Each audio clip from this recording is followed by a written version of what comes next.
So what's up guys, and this is CJ Disa, and today we're gonna have our new video because we're gonna make Republic of China Air Force Boeing 737-800.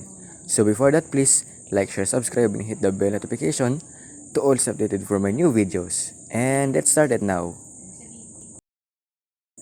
So this is the template of Boeing 737-800.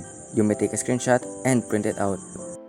And thank you for this template from Little Model Airport from Instagram.